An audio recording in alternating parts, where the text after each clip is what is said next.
जेसा मुखिया कतरफानक फाइदी यग लाख फियक जाग लाख रागदामा खलाइया एमएलए एबा डेपुटी स्पीकर रामप्रसाद पाल थानाय सालकिसा रोमै एमएलए रामप्रसाद पाल खुबै किसा एमएलए रमतयै सोशल मीडिया गोबांमा कक कासाजा कक्तमा थुमनाय रंनि बिसिंगो तै एमएलए रंनि बिसिंगो कक बांलायमेनि आबो सोशल मीडिया व आवाजा आबनो रक्षावैनो त्रिपुरा हासनि बेलेखिनो मुंगनां सिनियर जर्नलिस्ट सनित देबरायनि साकावो खादुमानि मांपुलि नुजाखा अबाहायनो मांपुलि नुजागै फैकिया थानाय साल कक्तमा थुमनाय एबा सिनियर जर्नलिस्ट सनित देबरायनि नगबुसकांगो थाङै 18 सुजुमुनि नगर विधानसभा आमथिनि टंकसं लुकुरो खरां सकरम लागिया सेजर लागिया थाङै सयकिया डेपुटी स्पीकर रामप्रसाद पाल जरा कलग्रमि खरां सकरमानि इयागलो पाइथागो डेपुटी स्पीकर रामप्रसाद पाल फायै खरां सकरमखा तै बिनि कक बैनो खरां सकरमा बाहायनो रसावै नाजाखा ककनार थानिबो बसाका बिनि साकावो जेति खलायै एटाक खलायजाका बिनि साकावो जेति खलायै आवायजाका बनो बहिष्कार खलायनि एबा नननि बागै जेति खलाय खरां सकरम जाका आमोबायबो किरिया तै जेसे मुखिया कतरफान फाइदि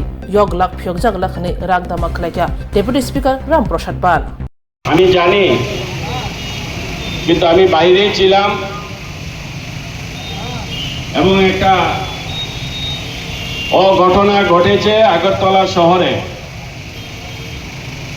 যেটা কোনোদিন হয়নি এই শহরে আমি আমার যারা শুভাকাঙ্ক্ষী আমার যারা ভাই এবং বোনেরা আছেন আমি অনুরোধ করে এটাই বলবো যে আমরা ভারতীয় জনতা পার্টির কার্যকর্তা আমরা যেহেতু ভারতীয় জনতা পার্টির কার্যকর্তা আমাদের মধ্যে একটা সুশৃঙ্খল থাকতে হবে আপনারা এসেছেন আপনারা মনে কষ্ট পেয়ে এসেছেন আমার বাড়ির সামনে আজকে আপনাদের এই ভালোবাসা এবং আপনাদের যে উদ্দেশ্য এখানে নিয়ে এসেছেন আমি তাকে সমর্থন করি কারণ এটা আপনাদের অধিকার কিন্তু একটা বিষয় যে ঘটনাটা গত 9 তারিখ এবং অন্যায়ভাবে একটা বিষয়কে উনি ওনার যে জীবনের যত শিক্ষা ছিল উনি যেভাবে ওনার সারাটা জীবন যেভাবে উনি এই অন্যায়ভাবে উনি নিজেকে চালিয়ে যাচ্ছিলেন সেটা গত 9 তারিখ আবার উনি পুনরায় করেছেন আমি একটা কথা আপনাদেরকে স্পষ্ট বলি আপনাদের কোনো প্রকার কোনো ধরনের আপনারা হতাশা হবেন না আমি আজকে এই জায়গায় পৌঁছেছি আপনাদের ভালোবাসা পরিশ্রমে জনগণের আশীর্বাদে ভারতীয় জনতা পার্টির সিদ্ধান্ত ক্রমে এবং আমার 40 বৎসরের এই ভারতীয় জনতা পার্টির কঠোর পরিশ্রমের ফলে আমি আজকে এই জায়গায় এসেছি এখানে কোন তুল্যবাজ ব্যক্তি কোন মাফিয়া ব্যক্তির দ্বারা যারা দীর্ঘকাল এই রাজ্যে মাফিয়া এবং তুল্যবাজি করেছে আমি কিন্তু তাদের সমর্থনে কোনোদিন এক পা দেইনি আমি এই ধরনের লোক থেকে আমাদের ভারতীয় জনতা পার্টিকে রক্ষা করার জন্য এবং জনগণকে রক্ষা করার জন্য আমি কাজ করে থাকি তাই আমি আপনাদেরকে বলবো এই বিষয়গুলিকে আপনারা নিয়ে গভীরভাবে ভাবতে হবে না সময় উপযোগী সমস্ত কিছুর ব্যবস্থা হবে এটা আমি আপনাদেরকে গ্যারান্টি দিয়ে বলতে পারি সময় উপযোগী তার শাস্তি পেতে হবে যেমন কর্ম তেমন কর্ম হবে এই রাজ্যে দীর্ঘ 40 বছর নিষ্ঠার সহিত কাজ করেছি বলে আজকে ভারতীয় জনতা পার্টি ত্রিপুরা রাজ্যে প্রতিষ্ঠিত হয়েছে ভারতীয় জনতা পার্টি এই ধরনের তুল্যবাস এবং মাফিয়াদের দিয়ে ভারতীয় জনতা পার্টি ত্রিপুরা রাজ্যে তৈরি হয়নি। আমি এটাও বলছি, এই ধরনের নোংরা ব্যক্তিরা তারা যতই মুখিয়া, যতই ক্ষমতাবান ব্যক্তির সাথে চলুক না কেন, আমার নাম রামপ্রসাদ পাল, অক্ষরে অক্ষরে তার বিচার হবে। আপনারা ভাববেন না আপনারা যে দলে আছেন সেই দলের প্রতি বিশ্বাস রাখবেন, দল যথাসময়ে সেটা তার ব্যবস্থা নিবে। আমি দলের উপর ছেড়ে দিয়েছি।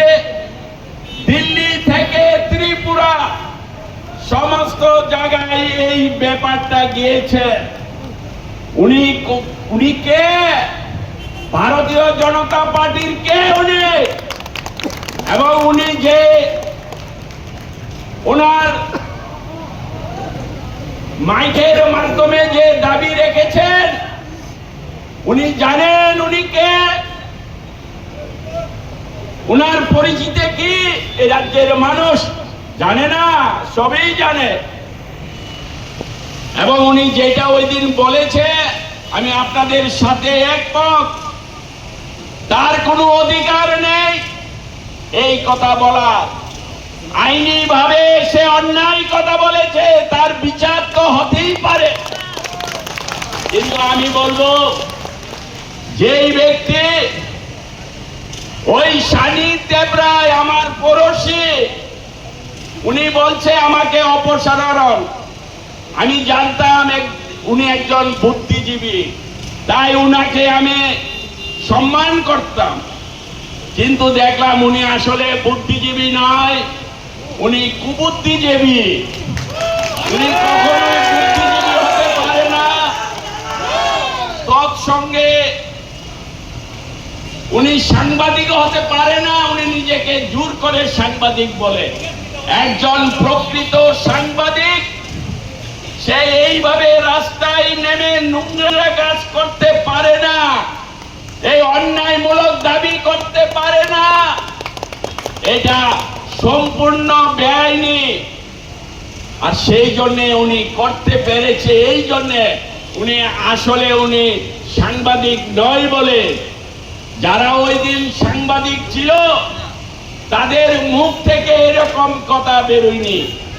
সুতরাং এই ধরনের লোকের কথা আপনারা কানে দেবেন না।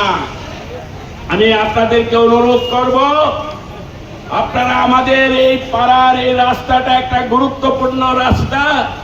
এই রাস্তাটা যদি আপনারা বন্ধ করে রাখেন, আমার এই এলাকার জনগণের এবং এই এলাকায় যত গাড়ি আছে তাদের কষ্ট হবে। আমি আপনাদেরকে অনুরোধ করে বলছি, আপনারা রাস্তাটা ছেড়ে দেন, আপনারা যার যার বাড়িতে যান। যেই দিন এর বিরুদ্ধে হবে সেদিন আপনাদেরকে সকলকে ডাকবো। এই রাজ্যের সমস্ত যারা আমাকে ভালোবাসে, আশীর্বাদ দেয়, আমি সবাইকে নিয়ে তার প্রতিবাদ করব। এটা আপনাদেরকে আমি কমিটমেন্ট করছি। আমি এই বিচার আমি